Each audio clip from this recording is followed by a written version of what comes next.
moyens très réduits que dispose la fédération de Sambo de la RDC qui n'est pas subventionnée par l'État congolais. C'est ce qu'a dit Ato président de la FENACOSA, Léon Villa, on l'écoute.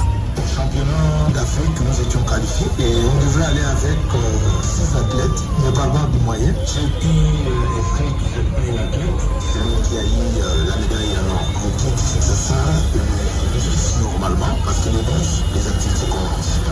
Il n'y a pas de moyens. Comment se prépare cet athlète qui doit participer au prochain championnat du monde? Nous venons de terminer le championnat national et on continue à la préparer. Parti pour une première expérience au championnat d'Afrique en Égypte, vous avez ramené des médailles, c'est ça un championnat.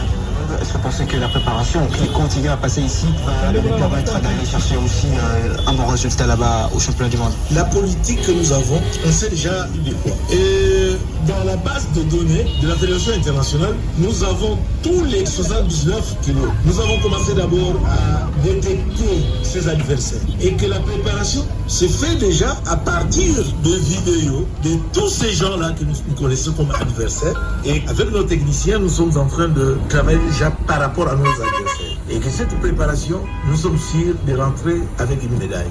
Voilà, c'était là le président de la Fédération nationale congolaise de Sambo, Léon Villa. C'est par cette note que nous mettons un terme à cette première livraison sportive sur Top Congo FM. On se retrouve à 7h45 pour un nouveau journal des sports. Restez branchés sur la radio des sportifs au top.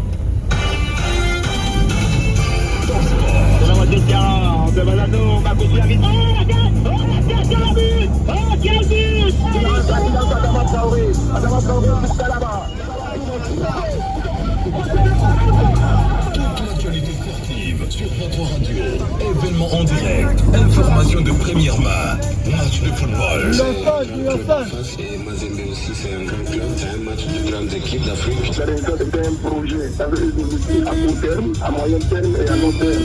Nouveau poste, un grand nom, ce pays. C'est vrai qu'on sort d'un nul comme dans Bosco, donc il fallait remotiver les garçons, c'est ce qui a été fait. Suivez votre émission Top Sport le dimanche 15h-18h et du lundi au vendredi après nos éditions d'information. Oyo qui sont RTL Odier. Passez à la vraie 4G dès maintenant sur votre nouveau smartphone et recevez le double de vos activations internet de 7 jours ou de 30 jours. Pendant 3 mois, RTL vous offre 100% de bonus automatique. Mamae, Odier. Venir ou activer forfait pour Baki Senior Suzu. Oyo, et la double frappe. RTL, le réseau des smartphones.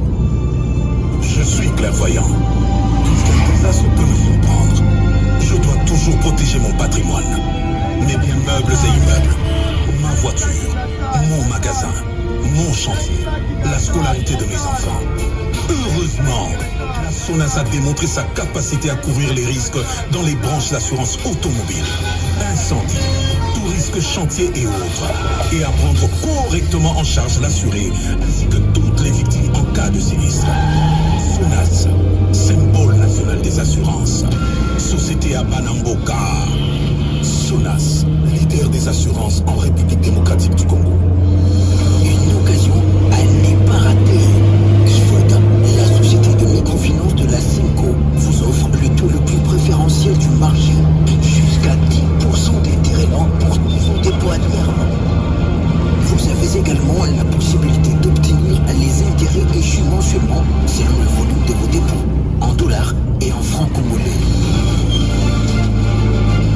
Avec IFOD, faites vos dépôts à terme, bénéficiez du taux préférentiel et réalisez des grands projets.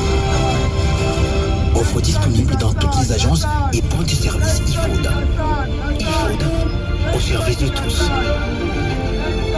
Top Congo FM 88.4, la fréquence utile. Top Congo, il est 7h. Ce journal vous est proposé par Equity BCDC.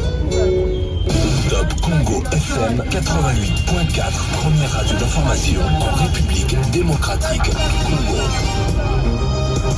Les FARDC ont repris le contrôle des collines de Tchanzo dans le territoire de Rutshuru au Nord Kivu. Ils ont réussi à déloger des présumés M23 qui ont fait incursion dans cette contrée dimanche soir. Mais dans une lettre attribuée à Bertrand Bissimois, le M23 nie toute implication dans ces attaques. Pas d'inquiétude, il y aura bel et bien élection en 2023 avec au sein recensement de la population. L'assurance du ministre de la Communication et des Médias et porte-parole du gouvernement congolais.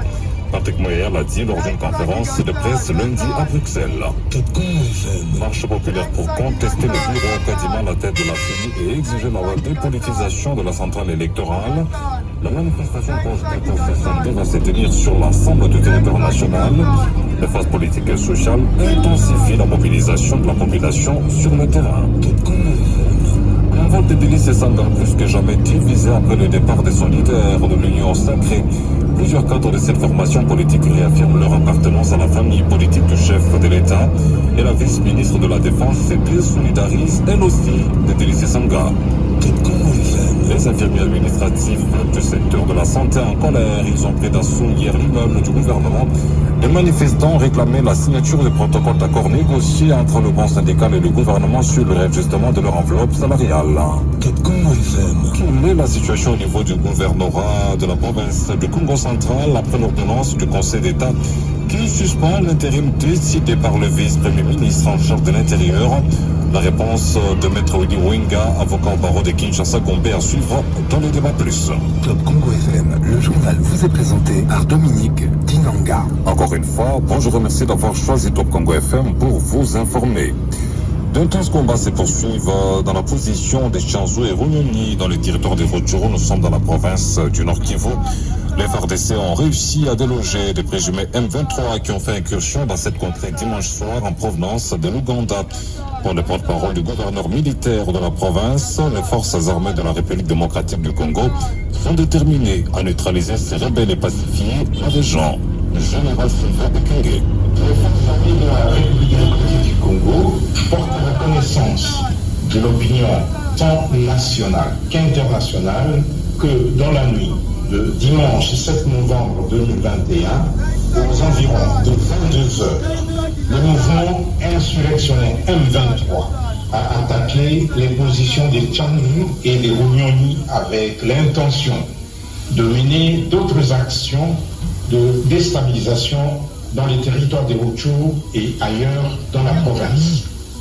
Les forces armées de la RDC tiennent à préciser que la dernière attaque du M23 à Chanzou et ses environs intervient au moment où la RDC s'est engagée dans la phase de mutualisation des forces avec les pays voisins pour la normalisation des relations en vue d'améliorer la situation sécuritaire dans la sous-région pour une paix durable et un développement harmonieux de nos États.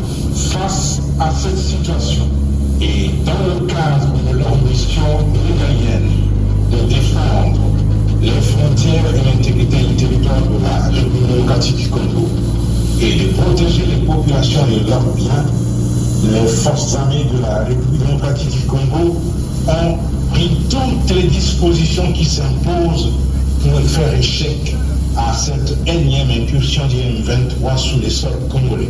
À l'heure actuelle, les combats sont en cours et les FARDC sont déterminés à en finir une fois pour toutes avec ces groupes armés qui doivent être neutralisés de manière définitive. Le général Sylvain Ekenge, mais dans une lettre attribuée à Bertrand Bissimois, le numéro 1 du M23 demande toute implication dans ces attaques. Bertrand Bissimois réaffirme l'engagement du M23 aux conclusions des pourparlers de Kinshasa et réitère sa confiance au chef de l'État Félix Antoine Tshisekedi et au gouvernement pour leurs efforts de pacification du pays. Les groupes armés locaux et étrangers opérant en guérilla donc dans le territoire d'Irumu, Mambasa et Djougou dans la province de l'Ituri ont perdu tous leurs bastions. Les FARDC